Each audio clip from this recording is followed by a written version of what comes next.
Alors, la lecture d'aujourd'hui, c'est dans Matthieu, chapitre 25, les versets 1 à 13. Alors, vous avez probablement deviné la parabole que nous allons lire dans le contexte de la fin des temps. Alors, je vous invite à vous lever. Si vous le désirez, vous pouvez rester assis si vous préférez. Que le Seigneur bénisse sa parole. Seigneur, nous recevons ta parole. Oh oui, Seigneur, parle à notre esprit. Parle à notre esprit. Ouvre nos oreilles, que nous soyons des vrais disciples qui sommes attentifs à ce que tu nous dis par ton esprit, que nous puissions retenir ce que tu nous dis, ne serait-ce qu'une phrase, qu'un mot, que nous le retenions pour le mettre en pratique. Nous prions au nom de Jésus. Amen. Parabole des 10 jeunes filles ou 10 vierges. Alors le royaume des cieux ressemblera à 10 jeunes filles qui ont pris leur lampe pour aller à la rencontre du marié. 5 d'entre elles étaient folles et 5 étaient sages. Celles qui étaient folles ne prirent pas d'huile avec elles en emportant leur lampe, tandis que les sages prirent avec leur lampe de l'huile dans des vases. Comme le marié tardait, toutes s'assoupirent et s'endormirent.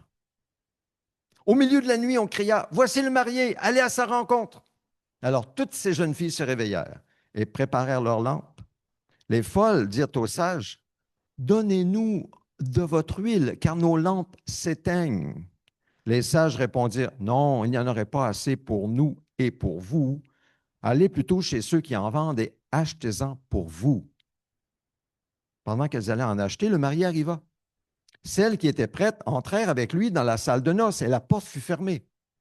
Plus tard, les autres jeunes filles vinrent et dirent, « Seigneur, Seigneur, ouvre-nous. » Mais il répondit, « Je vous le dis en vérité, je ne vous connais pas. Restez donc vigilants, puisque vous ne savez ni le jour ni l'heure où le Fils de l'homme viendra. » Que le Seigneur bénisse sa parole dans nos cœurs et nos esprits aujourd'hui. Amen. Amen. Vous pouvez vous asseoir.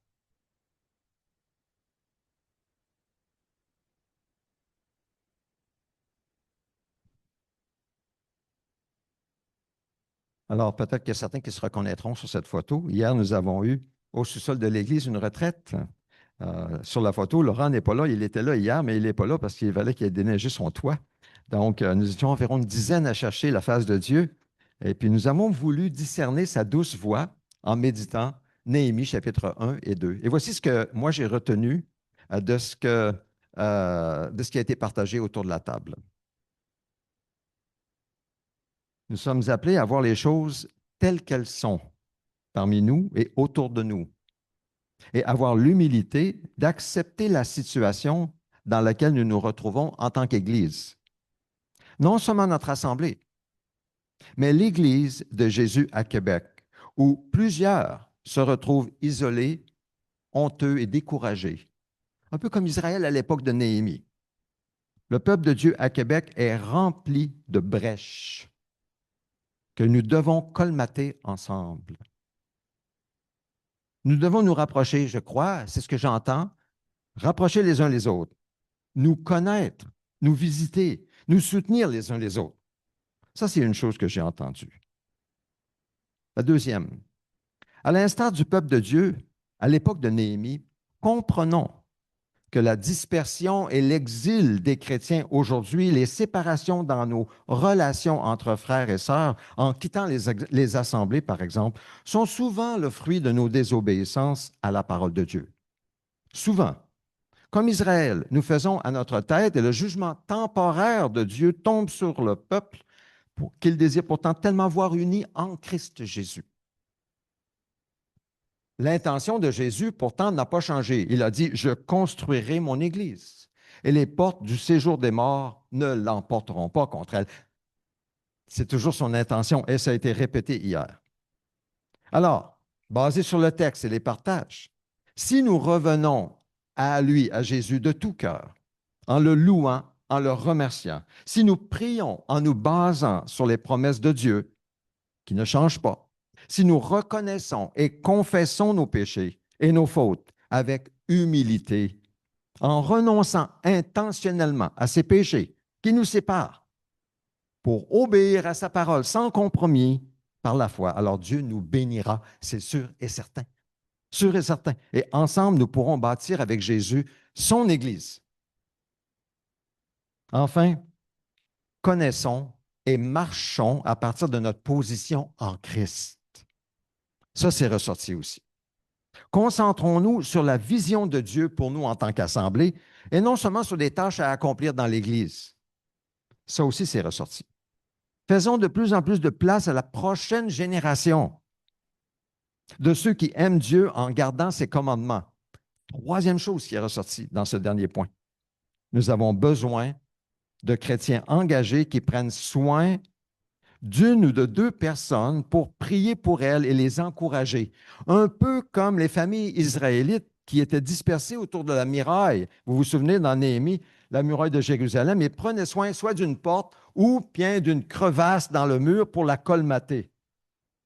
Les brèches, ils colmataient les brèches. On doit colmater les divisions entre nous. Et même, pas juste notre assemblée, à l'extérieur aussi, ceux qui sont éloignés. Donc, vraiment, c'était un appel que nous avons reçu, je crois, du Seigneur.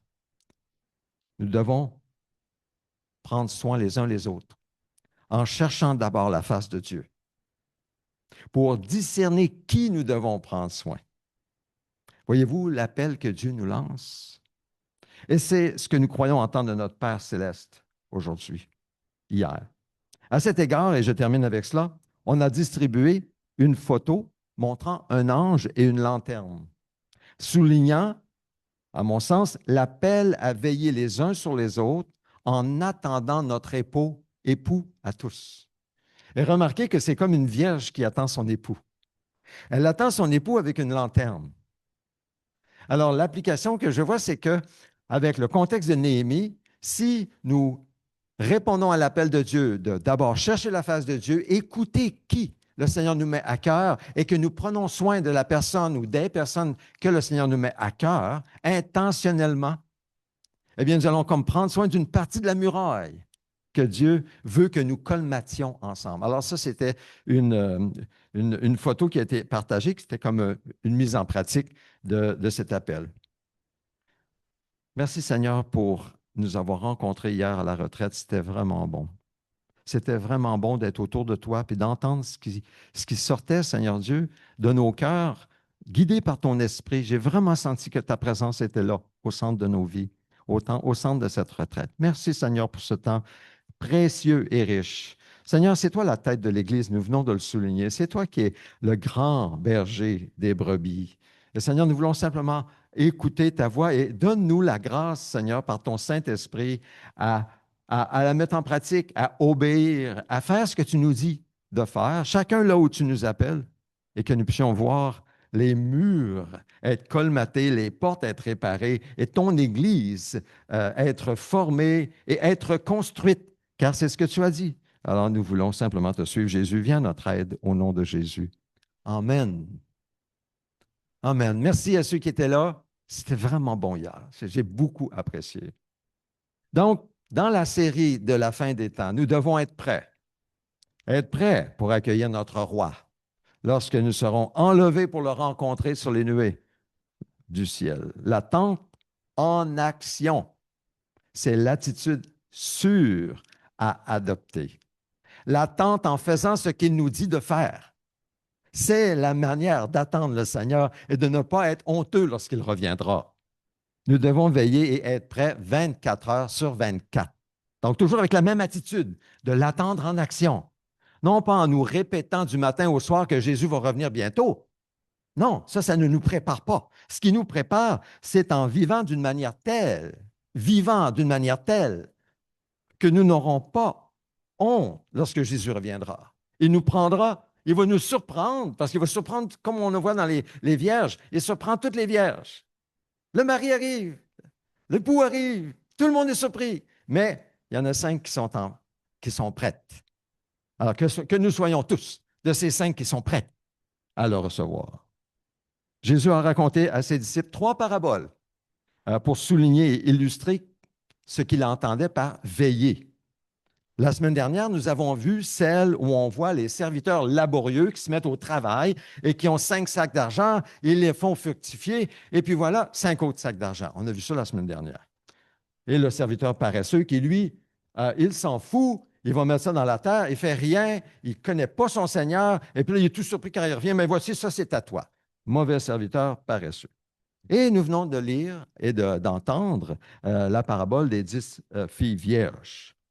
Maintenant, remarquons que dans cette parabole, 5 étaient prêtes et 5 ne l'étaient pas. Et Jésus a dit à ses disciples, c'est pourquoi vous aussi tenez-vous prêts, car le Fils de l'homme viendra à l'heure où vous n'y penserez pas. C'est intéressant que Dieu dise ça à ses disciples. Le Fils de l'homme viendra quand vous n'y penserez pas. Ça veut dire que même ceux et celles qui s'occupent, et même, je dirais, se préoccupent des prophéties bibliques qui sont en train d'être accomplies sous nos yeux, même eux qui sont à l'affût des derniers détails aujourd'hui qu'on voit sur Internet un peu partout, eux aussi, ils ne s'y attendront pas. Parce que Jésus a dit, le Fils de l'homme viendra à l'heure où vous n'y penserez pas. Il dit ça à tous ses disciples. Ça veut dire que nous allons tous être surpris. Non, c'est ce qu'il dit. Nous n'y penserons pas.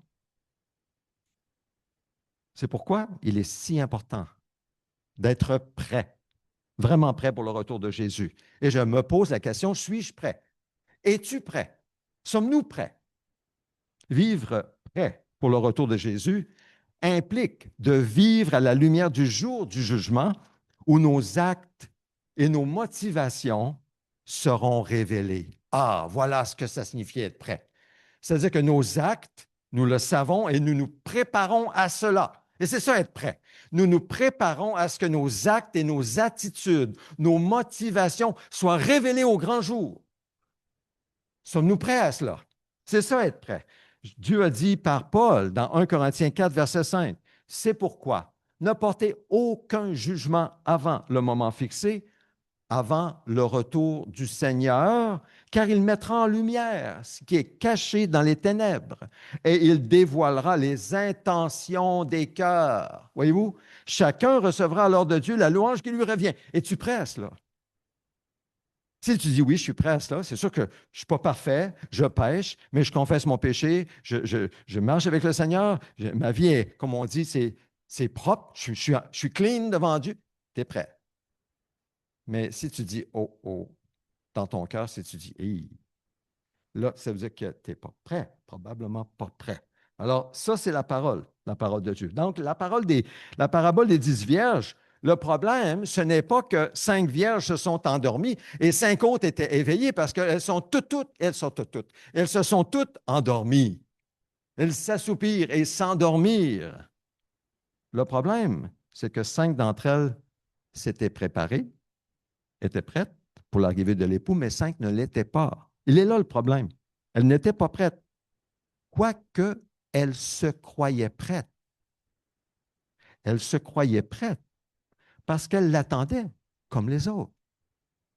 Elles se croyaient prêtes, ces 5 vierges qui étaient folles, mais elles pensaient que l'époux allait arriver plus tôt. Elle avait juste de l'huile pour que Jésus va revenir bientôt. Mais Jésus n'est pas revenu bientôt. L'époux est arrivé beaucoup plus tard, tellement tard qu'il n'y avait plus d'huile. Le problème, il est là. Ça fait 2000 ans que les chrétiens du monde entier attendent l'époux. Nous attendons Jésus qui revient. Ça fait longtemps. Il retarde, ou il tarde plutôt. Il tarde. Il va revenir au moment parfait, mais il tarde. Les vierges folles ont manqué d'huile parce que l'époux est arrivé plus tard, trop tard pour elles. Il est là le problème. Là, ça nous rappelle les paroles de Jésus sur le sermon, dans le sermon sur la montagne, qui donne à réfléchir. Jésus dit dans Matthieu 7, versets 21 à 23, pour entrer dans le royaume des cieux, selon la Bible du Sommeur, il ne suffit pas de me dire Seigneur, Seigneur, il faut accomplir la volonté de mon Père céleste. Au jour du jugement, tiens, quand Jésus revient, nombreux sont ceux qui me diront Seigneur, Seigneur, nous avons prophétisé en ton nom, nous avons chassé des démons en ton nom, nous avons fait beaucoup de miracles en ton nom. Je leur déclarerai alors je ne vous ai jamais connu. Allez-vous-en, vous qui pratiquez le mal. Oh, c'est un texte important pour être prêt pour le retour de Jésus. Que celui qui a des oreilles écoute ce que l'Esprit dit à l'Église. On pourrait peut-être comparer l'huile dans la lampe des vierges à la consécration à faire non pas notre volonté, mais la volonté de notre Père céleste dans notre vie de tous les jours. Peut-être que c'est ça l'huile. Cette consécration à faire non pas notre volonté, mais la volonté de notre Père. C'est ce que Jésus avait comme attitude. Non pas ma volonté, mais ta volonté. C'est-à-dire pratiquer la justice de Dieu dans l'amour de Dieu, produite par le Saint-Esprit en nous, tel que Dieu nous l'a fait connaître dans sa parole. Toujours comme ça, jusqu'à la fin. Ça pourrait être de l'huile, hein? C'est de l'huile, ça. Pourquoi? Parce que nous pratiquons la parole de Dieu. Nous faisons la volonté du Père céleste. Donc, on ne pourra pas se faire surprendre par le fait qu'on ne le fait pas. Non, parce que elle est là, notre concentration, elle est là. Elle n'est pas sur des choses que Dieu fait par nous, des miracles, chasser des démons. Ça, c'est ce que Dieu fait par nous. La semaine dernière, il y a 3 personnes qui ont demandé de l'onction d'huile. Puis je ne dirais pas qui, mais il y a une personne qui m'a appelé en disant « Ça va beaucoup mieux depuis que j'ai reçu l'onction d'huile. » Je ne dirais pas qui parce que moi, je veux, lorsque quelqu'un est touché par le Saint-Esprit à cause d'une prière et onction d'huile en obéissance à la parole de Dieu, je veux que ce soit 7 personnes qui le disent à l'Assemblée. Donc, je ne dis pas plus. Il y a une 3e parabole que Jésus a donnée dans Matthieu 24. Je l'ai au tableau. C'est celle-ci. Quel est donc le serviteur fidèle et prudent que son maître a établi responsable des gens de sa maison pour leur donner la nourriture en temps voulu? Heureux le serviteur que son maître, à son arrivée, trouvera occupé à son travail. Je vous le dis en vérité, il l'établira responsable de tous ses biens. Mais si c'est un mauvais serviteur qui se dit en lui-même, mon maître tarde à venir, s'il se met à battre ses compagnons, s'il mange et boit avec les ivrognes, le maître de ce serviteur viendra le jour où il ne s'y attend pas et à l'heure qu'il ne connaît pas, il le punira sévèrement. Il le fera partager le sort des hypocrites. C'est là qu'il y aura des pleurs et des grincements de dents.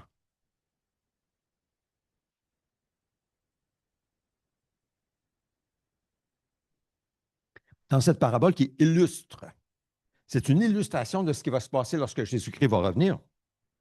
Jésus a demandé à ses disciples de considérer un maître, qu'on pourrait dire c'est un gérant d'entreprise, qui donne à son serviteur ou son employé la charge de nourrir sa famille et ses serviteurs. C'est sa responsabilité. Un peu comme nous avons une responsabilité dans l'Église, lui, sa responsabilité, c'est de nourrir les gens de la maison. Jésus ajoute qu'un serviteur fidèle et prudent se met au travail tout de suite. Il se met au travail et il cherche à rencontrer les attentes de son maître. Et Jésus conclut en disant qu'un maître qui, lorsqu'il arrive à la surprise de ce serviteur, le voit en train de faire son travail, eh bien, évidemment, il le récompense et lui donne davantage de responsabilités pour l'éternité. Comme il dit, il l'établira responsable de tous ses biens. Tu as été fidèle en peu de choses, en une tâche. Tiens, voici, je t'en donne beaucoup plus maintenant parce que tu t'es démontré fidèle. Pourquoi? Parce qu'il est revenu au moment où il ne s'attendait pas et il travaillait. Il faisait ce que Dieu lui avait demandé de faire. Mais le serviteur mauvais et infidèle, qui exploite pour lui-même, par la gourmandise et l'ivrognerie, les ressources du maître qui étaient pourtant destinées aux autres, que ce soit son temps, son argent, ses talents. Alors, lorsque le maître arrive soudainement, il demande des comptes à ce serviteur qui subit une grande perte dans des pleurs et des grincements de dents. Il y a la notion de regret dans les grincements de dents. Des pleurs et des grincements, des regrets. Dans le récit parallèle de Luc, Luc 12, versets 47 à 48, il est écrit que le serviteur qui, ayant connu la volonté de son maître, n'a rien préparé et n'a pas agi selon sa volonté, sera battu d'un grand nombre de coups. La punition sera sévère. Mais celui qui, ne l'ayant pas connu, a fait des choses dignes de châtiment, sera connu de peu de coups. On demandera beaucoup à qui on a beaucoup donné, et on exigera davantage de celui à qui l'on a beaucoup confié. Ce sont des paroles qui donnent à réfléchir, non? C'est sérieux. Lorsque Jésus est monté au ciel, il a continué. Vous savez, on voit ça dans l'Apocalypse. Il y avait 7 églises en Asie, Asie mineure, 7 églises, et Jésus est au centre des églises et il continue à parler aux églises. Que l'Esprit, que celui qui a des oreilles écoute ce que l'Esprit dit aux églises. Chaque église locale, c'est plutôt des églises régionales en Asie mineure à l'époque, dont une à Sardes, l'église de Sardes. L'église de Sardes qui tarde à venir, elle dort. C'est écrit dans la Bible qu'elle est morte. Et on voit bien qu'elle ne bouge pas. Enfin, donc, s'il vous plaît, la prochaine diapo. L'église de Sardes. Merci Seigneur pour l'humour, parce que ça nous permet de rester bien éveillés. Écrit à l'ange de l'église de Sardes, voici ce que dit celui qui a les 7 esprits de Dieu et les 7 étoiles. Je connais tes œuvres. Je sais que tu passes pour être vivant, mais tu es mort. Sois vigilant et affermis le reste qui est près de mourir, car je n'ai pas trouvé tes œuvres parfaites devant mon Dieu. Rappelle-toi donc comment tu as reçu et entendu, et garde et repens-toi. Si tu ne veilles pas, je viendrai comme un voleur, et tu ne sauras pas à quelle heure je viendrai sur toi. Même notion qui revient ici. D'abord, prenons conscience que nous avons affaire ici à une église et non à un club. On ne parle pas d'un club du monde, là. On parle d'une église. C'est une église, un corps de Christ. Ils appartiennent à Christ. Et il dit même que Jésus, il dit que l'Église avait la réputation d'être vivante, mais elle était morte aux yeux de Dieu. Pourtant, il y avait un reste qui était vivant dans l'Église. Il devait être affermi pour ne pas mourir. Mais les œuvres de l'Église en général n'étaient pas parfaites. On pourrait dire n'étaient pas complètes, n'étaient pas faites d'un cœur entier. C'est une Église au cœur partagé. C'est ce qui semble être le cas de l'Église de Sardes. Partagé entre le royaume de Dieu, d'une part, et l'amour de l'argent, d'autre part. Alors Jésus dit qu'on ne peut pas servir de maître, c'est soit Dieu ou l'amour de l'argent. C'est une évaluation qui donne à réfléchir. Donc, il les a exhortés à être vigilants. Pourquoi? Parce qu'au retour de Jésus, l'Église sera jugée pour ses actes ou son absence d'actes produite par le Saint-Esprit au milieu d'elle. C'est ça qui va se passer au retour de Jésus. Nous rendrons tous des comptes. Et l'Église ici rendra des comptes. Comprenons bien que même si cette évaluation de la part de Jésus semble très dure, c'est la vérité. Elle est en fait un acte de miséricorde, de grande bonté, parce qu'elle donne à l'occasion à l'Église de se repentir avant le jugement final au tribunal de Christ à son retour. Donc, c'est pour cela qu'il devait être vigilant, se reprendre, se repentir. Et nous devons aussi être vigilants. Parce que tous nous devrons rendre des comptes, comme je disais tantôt.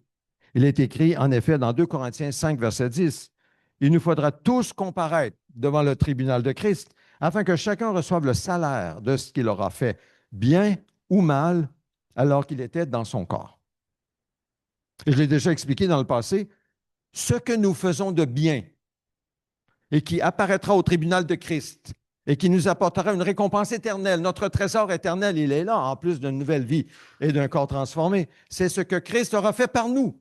Hier, je parlais avec quelqu'un, il a beaucoup à cœur l'évangélisation. Il regrette de ne pas avoir autant d'occasions de parler du Seigneur. Mais vous savez, cette personne, nous tous en fait, quand nous avons des occasions de parler du Seigneur, une seule parole peut être utilisée. Quand Dieu est avec nous et rempli du Saint-Esprit, un témoignage, une parole, un texte peut amener quelqu'un au Seigneur. Et en amenant, c'est ce que le Seigneur fait par nous. Et ce que le Seigneur fait par nous, c'est ce qui est bien. Ce que le Seigneur ne fait pas par nous, eh bien, c'est nous qui le faisons.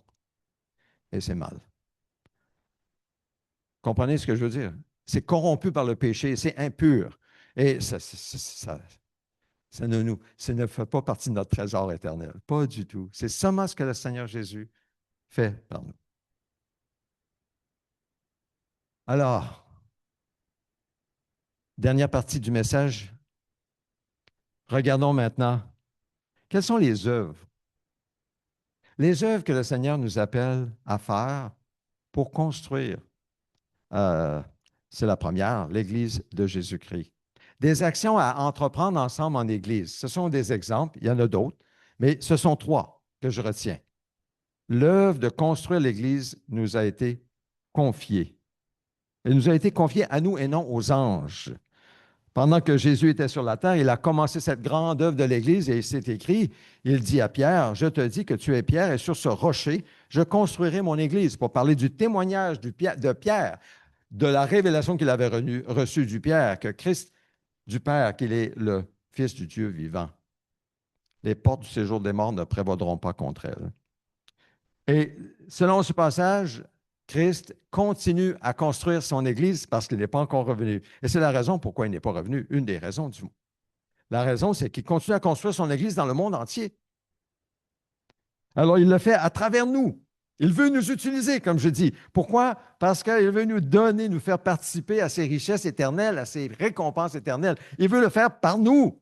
Donc, nous devons être à 100% dans son œuvre, comme lui, il est à 100% en train de faire son œuvre. Ensemble, comme un genre de paradoxe ensemble. Et l'Église ensemble, dans la prière, à 100% pour faire l'œuvre de Dieu.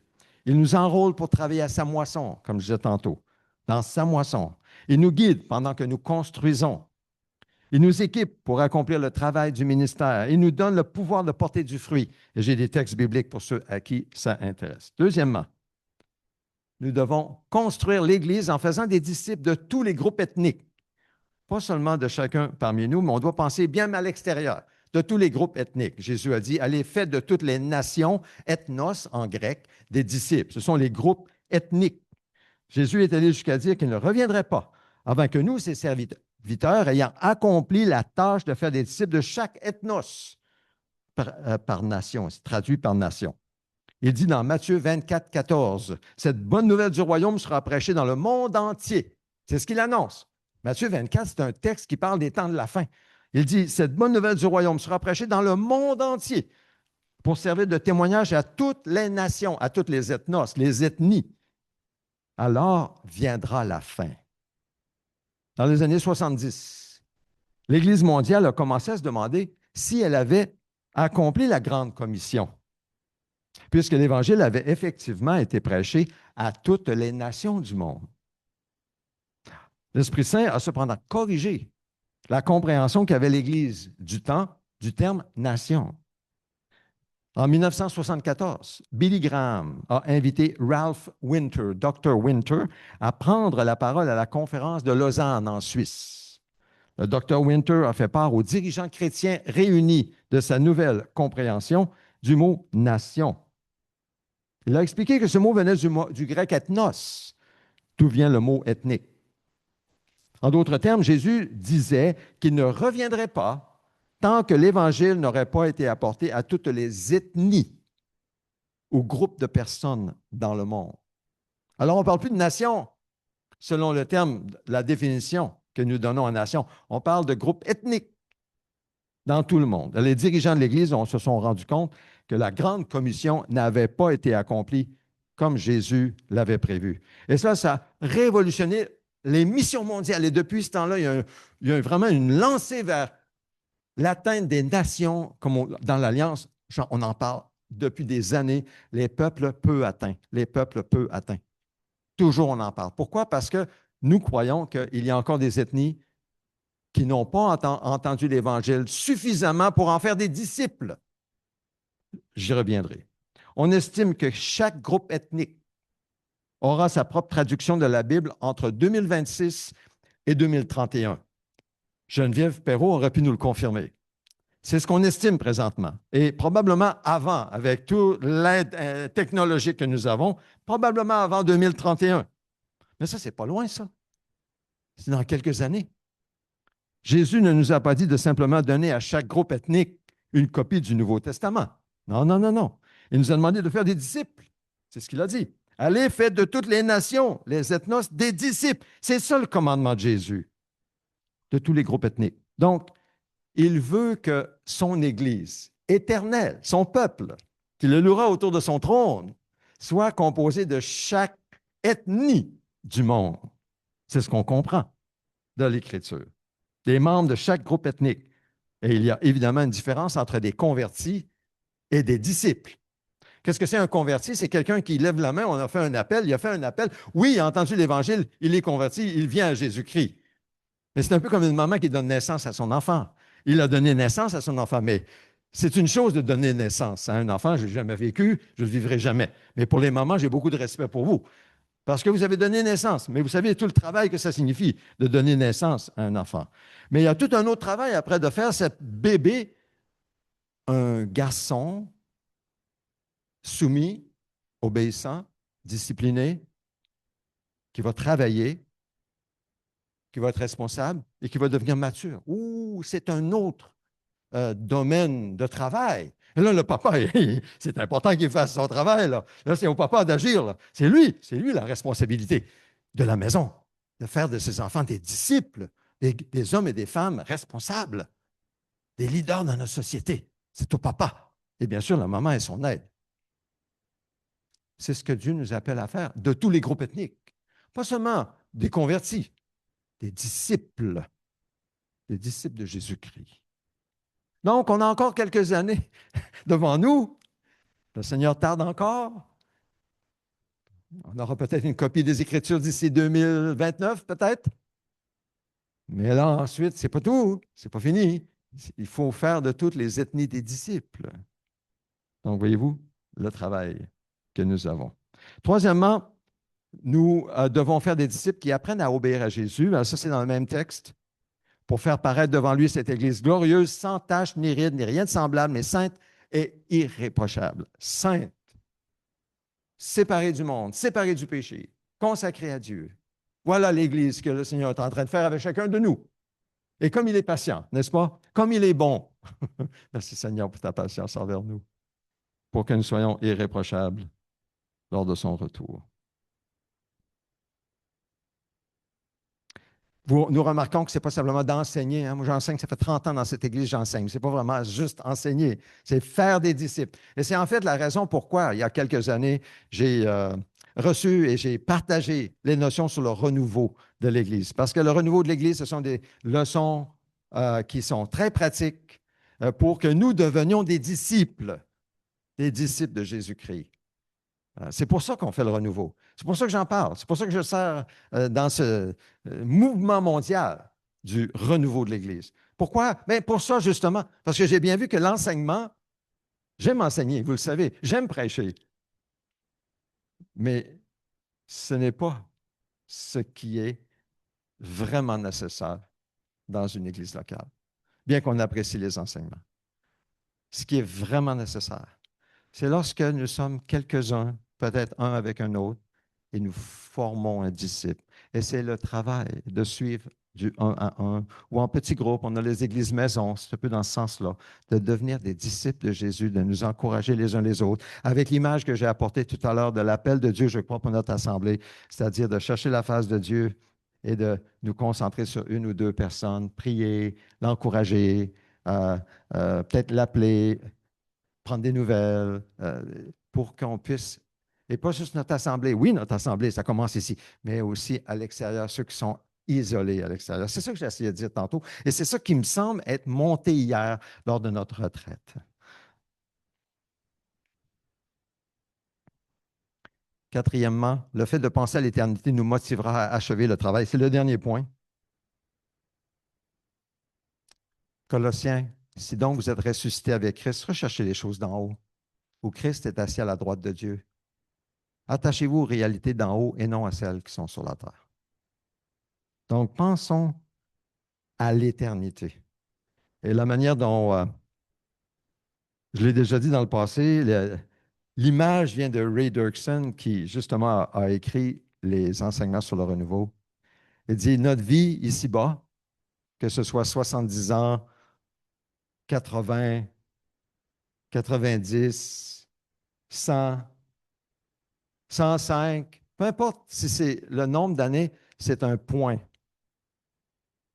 Tandis que l'éternité, c'est une ligne qui ne finit pas. Et le défi, c'est le point demande tellement de notre temps, de notre énergie. Mais nos pensées, comme c'est écrit, rechercher les choses d'en haut, les choses éternelles. Pensons à ce qui est éternel, à ce que nous investissons pour l'éternité. Moi, je crois à l'investissement, vraiment. Mais Dieu nous dit, investissons pour les choses d'en haut, où Christ est assis à la droite de Dieu, attachez-vous aux réalités d'en haut et non à celles qui sont sur la terre.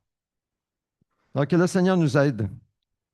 Que le Seigneur nous aide vraiment à nous concentrer sur ce qui est en haut. Comme ces gens dans Hébreux 12, Hébreux 11, qui reconnaissaient qu'ils étaient étrangers et voyageurs sur la terre. Ceux qui parlent ainsi montrent qu'ils cherchent une patrie, la patrie qui vient de l'éternité. Prions.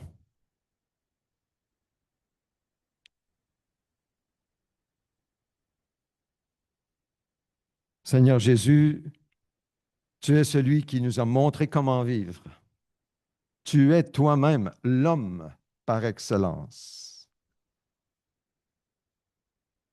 Dépendant du Saint-Esprit, faisant que la volonté de ton Père.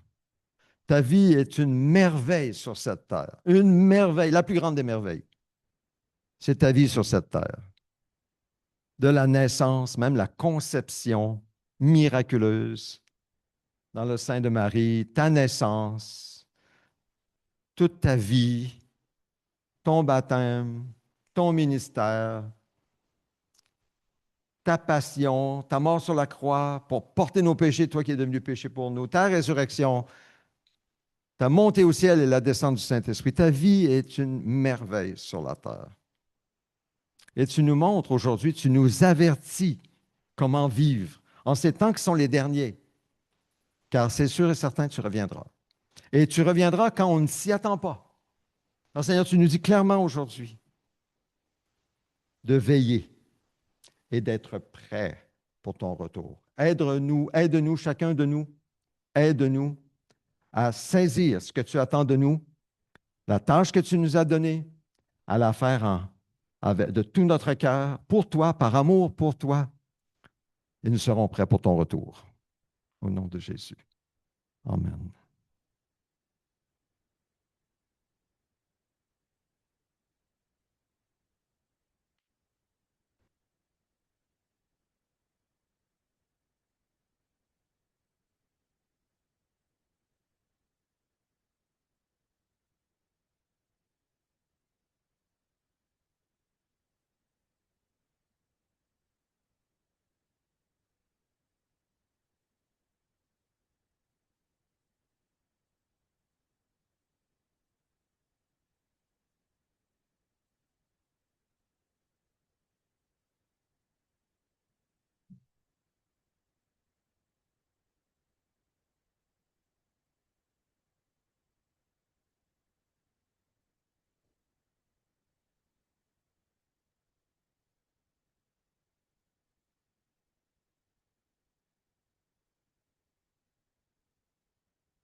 Levons-nous et bâtissons ensemble.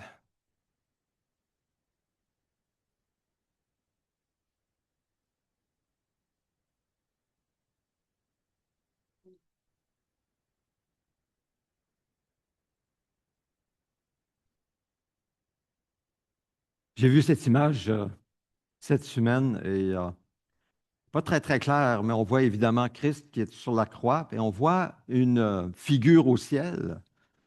Je crois que ça représente le Père qui tourne son dos lorsqu'il crie Eloi, Eloi, lama sabachthani. Et puis là, on voit comme des formes, des soldats qui sont dans l'ombre. Il y a plusieurs soldats là. J'ai trouvé que c'est une image très frappante. Et justement, j'aimerais juste lire juste quelques phrases en rapport avec cette image. Alors, vous pouvez regarder à cette image pendant que vous écoutez ce que je lis. Il est frappant de constater que les Écritures ne rapportent pas au sujet de la croix ce qu'elles ne rapportent pas.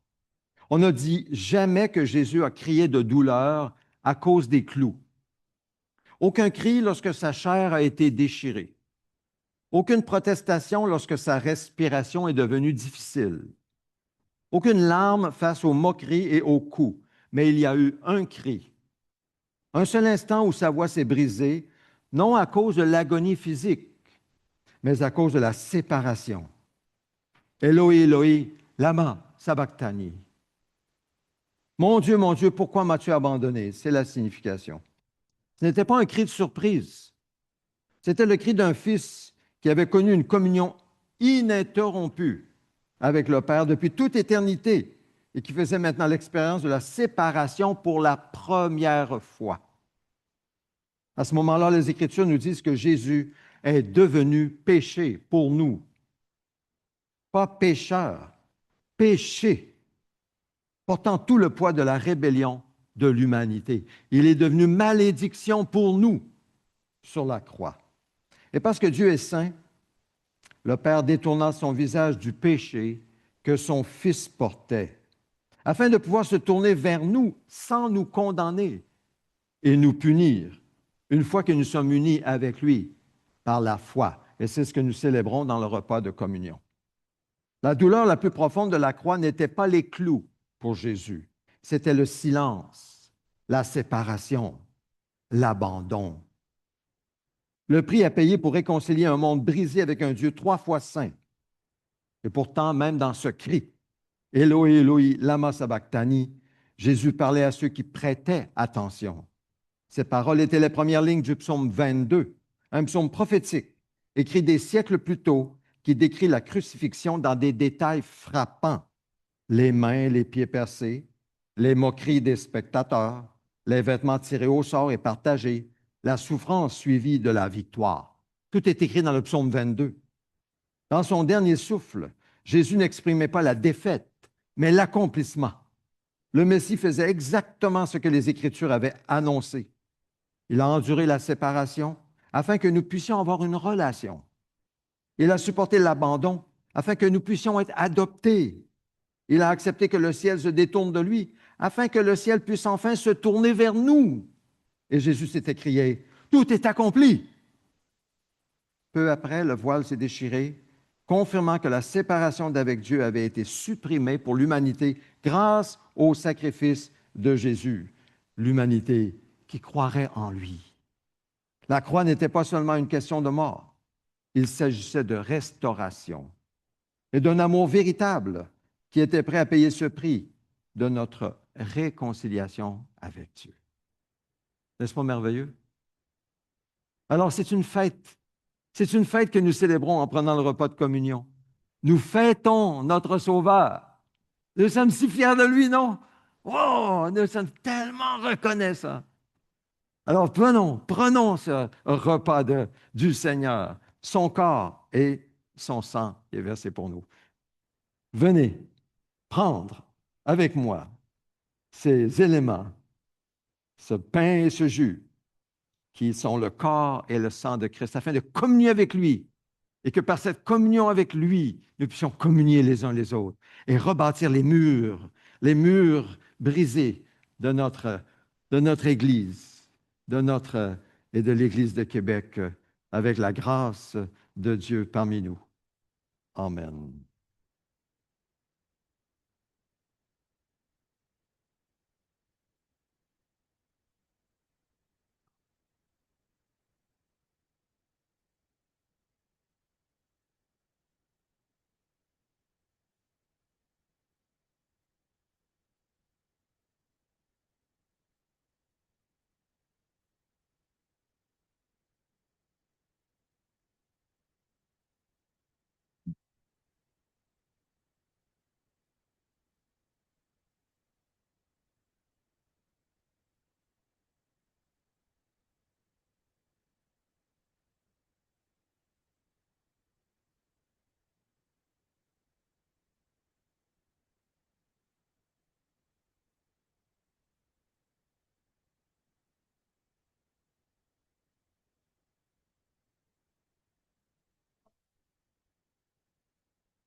Seigneur, nos cœurs sont reconnaissants envers toi et nous n'aurons pas suffisamment de toute l'éternité, Seigneur, pour te l'exprimer. Tu as tout accompli pour nous. Non seulement tu nous as donné l'existence, mais par ta grâce, tu nous as aussi donné la vie éternelle dans l'union avec ton Fils Jésus-Christ. Tu ne regardes plus à nos péchés.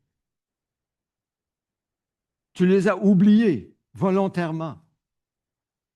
Tu regardes à Christ qui habite en nous par la foi. Et c'est ce que nous célébrons aujourd'hui, Seigneur. Ton repas, c'est ce que tu nous as dit de faire, de prendre ton corps, de prendre ton sang, en nous souvenant de toi. Et nous nous souvenons de toi, Jésus, sur la croix, à notre place. Merci, Jésus. Tu l'as fait une fois pour toutes. Notre salut est assuré en toi, car tu tiens parole. Tu feras ce que tu as dit. Tu es fidèle. La nuit, avant d'être livré au bourreau, Jésus a pris du pain. Avec ses disciples, il l'a rompu en disant, prenez, mangez-en tous. Ceci est mon corps livré pour vous. Prenons-en tous.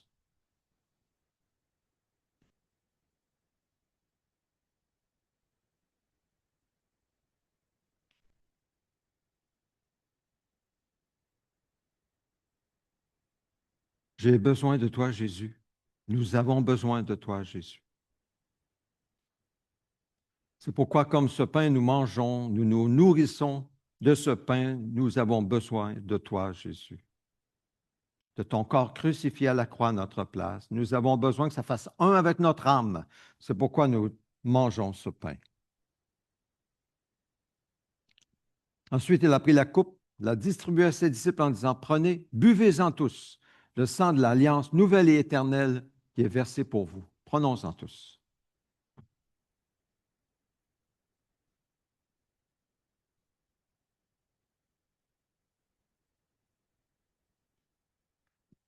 Seigneur Jésus, tête de l'Église, grand berger des brebis. Merci Seigneur de nous avoir réunis aujourd'hui autour de toi. Hier à la retraite, merci pour nous avoir parlé à nouveau. Merci de nous parler aujourd'hui. Seigneur Dieu, donne-nous de ne pas oublier ce que tu nous as dit aujourd'hui et ce que tu nous dis. Oui, Seigneur.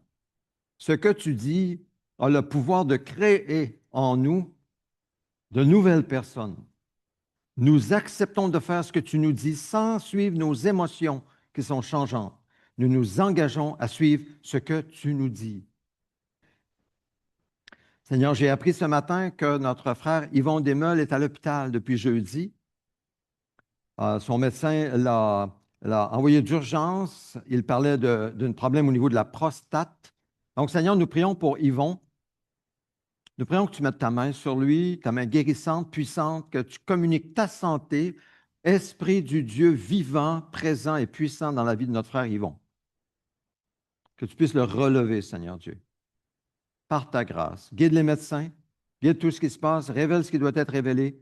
Et je prie, Seigneur Dieu, que tu accordes aux médecins ta grâce, ta sagesse et la bonne approche. Sinon, Seigneur, nous te prions de dire une parole et il sera guéri. Nous prions Margarita aussi, notre sœur. Seigneur, nous prions que tu la fortifies. Fortifie par ta parole.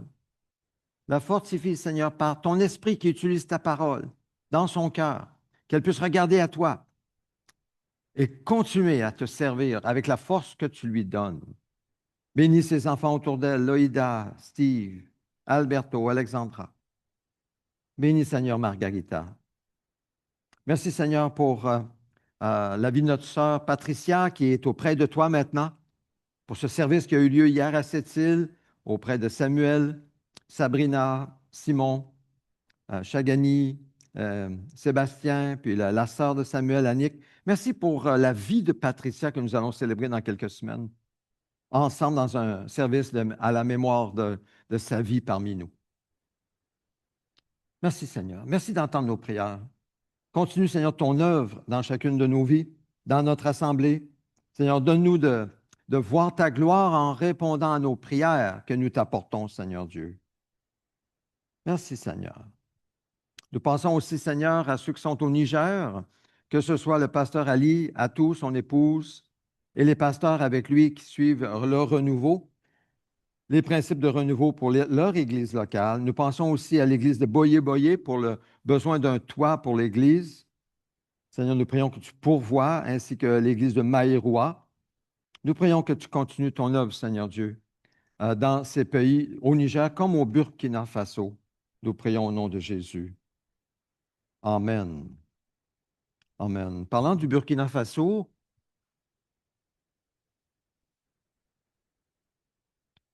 il devrait y avoir une autre diapo. Vous avez entendu parler de SOS Kunla. J'essaie de l'ouvrir. Hop, je pensais que on est allé un peu trop loin. Hop là. Excusez. OK, ça devrait être là. Voilà, SOS. SOS Kunla. Alors, je vous rappelle que le 25 août 2024, des terroristes tuent 26 hommes chrétiens dans une église dans un village du Burkina Faso, incluant deux frères de sang de fidèles, notre frère fidèle de notre assemblée. Les frères et sœurs de notre église se lèvent à ce moment-là pour faire une levée de fonds et on récolte près de 5 000 pour soutenir les veuves et les orphelins. Ils ont reçu cet argent, nous l'avons dit dans le passé, avec beaucoup de reconnaissance. Beaucoup de reconnaissance. C'était très pratique pour nourrir les orphelins et les veuves, mais aussi les familles qui avaient été touchées. Le grand frère de fidèle, le docteur René Bonyounou, préside par la suite le groupe d'action appelé SOS Kunla pour le retour à la normale du village. Et présentement, le retour à la normale se fait dans le village de Kunla. Ouagadougou, le lundi 2 février 2026, et il y a quelques semaines, René Bonyounou envoie une autre lettre de remerciement soulignant les derniers développements. Je vais vous faire la lecture de cette lettre. Chers partenaires et amis de SOS Kunla, en ce début d'année, permettez-nous, au nom de SOS Kunla, de vous souhaiter une bonne et heureuse année 2026. Nous venons, à travers ces mots, vous traduire toute notre reconnaissance pour toute la compassion et la sympathie que vous avez et continuez de manifester à l'endroit des habitants de notre village Kunla, grâce à vos divers apports multiformes, financiers, prières, conseils, etc. Ce village très éprouvé retrouve sa sérénité et quiétude d'antan. Les femmes ont bénéficié de fonds pour des activités génératrices de revenus. Les hommes se sont organisés avec les femmes pour le jardinage. On en voit une photo et tout à l'heure, on va voir une vidéo. À cet effet, le village a pu acquérir une motopompe. Il pompe de l'eau. Vous allez voir, ça fait toute la différence. Toute la population a été très émue par la promptitude avec laquelle vous avez réagi à leur sollicitude. La motopompe a été installée avec succès. Cette activité est devenue une véritable source de cohésion au village. Kunla reste une école en matière de résilience dans toute la commune, tout ce qui contribue à l'amélioration de la qualité de vie des populations. Au nom de nos parents, nous vous disons merci pour tout. Que Dieu, dans sa grâce infinie, vous bénisse, qu'il continue de renforcer notre communion. En avant pour d'autres nouvelles victoires, vive l'amitié entre nous, le président Dr. Bonyounou René. Fidèle, fais-nous voir un peu la vidéo qui nous a envoyé ton grand frère pour nous parler un peu de ce qui s'est passé avec le jardinage des hommes et des femmes. Voilà, ça, ça vous donne une idée des plantes qui...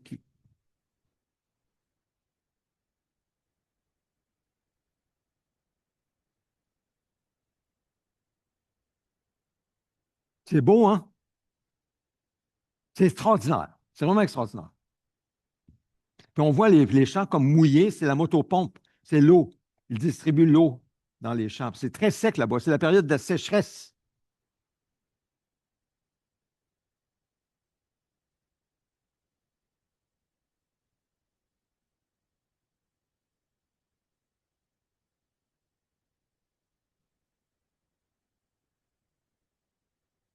Ici, on a notre frère Emmanuel du Mali, fidèle du Burkina Faso, Claude aussi du Burkina Faso. Oui, ça doit vous donner quelques souvenirs un peu, hein? Il fait quoi, là, la période de sécheresse? C'est 40 degrés, 40, 45? C'est très chaud, hein? C'est très chaud. Alors, les plantes, tout sécherait, sauf qu'ils ont mis une motopompe et puis là, voilà, ils peuvent distribuer de l'eau. C'est bien, Fidèle, merci beaucoup. Fidèle, peut-être tu peux nous dire un mot, si tu veux. Euh, Étant donné que c'est ta famille, c'était ton peuple qui ont été touchés et qui ont été bénis, parce qu'il y a vraiment une bénédiction spirituelle. Les terroristes font le mal, hein? Ils font le mal. C'est satanique leurs approches, leur destruction. Mais Dieu tourne le mal en bien, et un bien éternel. Dieu seul peut faire ça. Fidèle.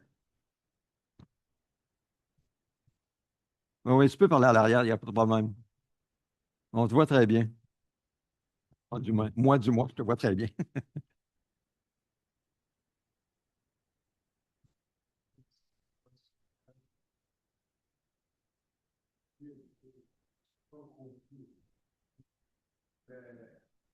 Comme j'ai dit, quand nous avons commencé à étudier l'Ecclésiaste, dans ce style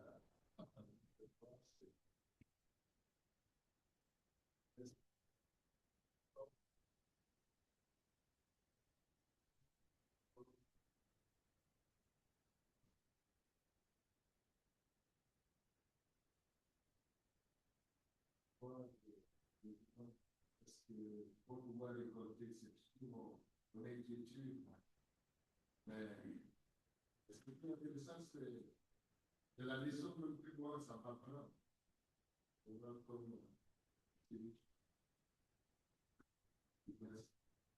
maintenant que tout ce que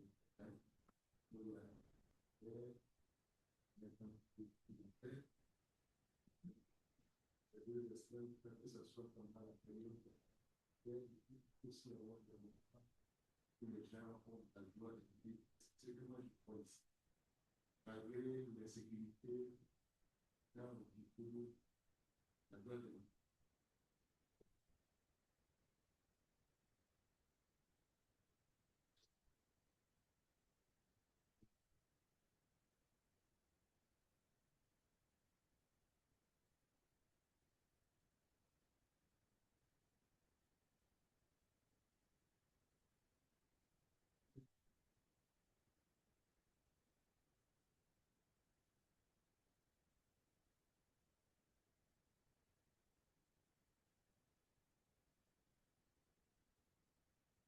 Merci beaucoup, Fidèle. On va se lever ensemble.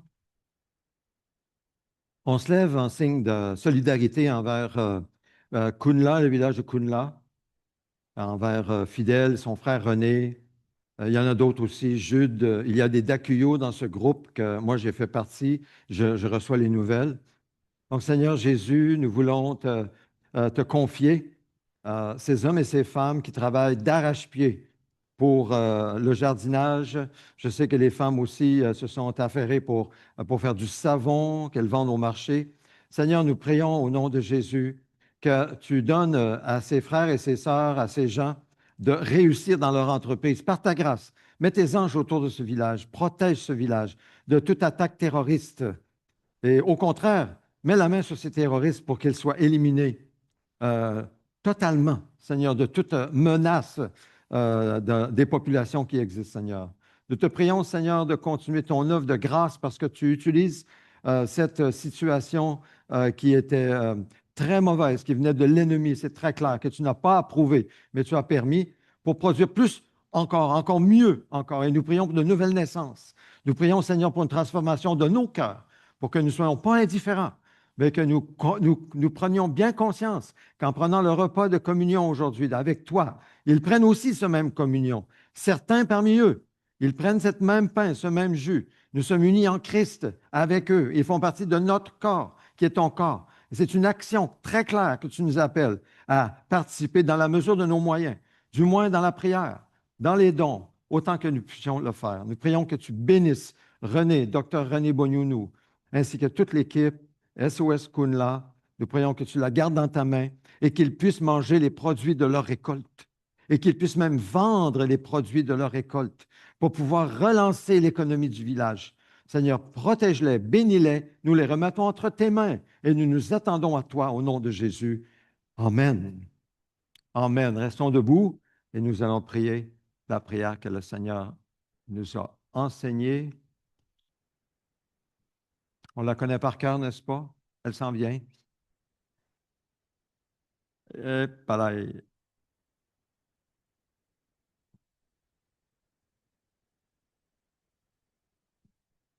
Voilà, ensemble. Notre Père céleste, que la sainteté de ton nom soit respectée, que ton règne vienne, que ta volonté soit faite sur la terre comme au ciel. Donne-nous aujourd'hui notre pain quotidien. Pardonne-nous nos offenses, comme nous pardonnons aussi à ceux qui nous ont offensés. Ne nous expose pas à la tentation, mais délivre-nous du mal et du malin. Car c'est à toi qu'appartiennent dans tous les siècles le règne, la puissance et la gloire. Amen. Ô Dieu, nous te désirons de tout notre cœur. Fais de nous une Église interculturelle renouvelée et en santé. Viens, transforme-nous, de sorte que nous devenions des disciples centrés sur Christ, dynamisés par l'Esprit, axés sur la mission et capables de nous multiplier partout. Nous continuons à prier, Seigneur, pour les besoins de notre assemblée, besoins financiers. Puisses-tu pourvoir à tous nos besoins avec gloire en Jésus-Christ. Amen. Je vais vous asseoir pour quelques annonces en terminant. Alors, le mardi midi, en présence, ici-bas au sous-sol, vous prenez la porte de côté et sur Zoom, la maison de prière, le mercredi soir sur Zoom seulement.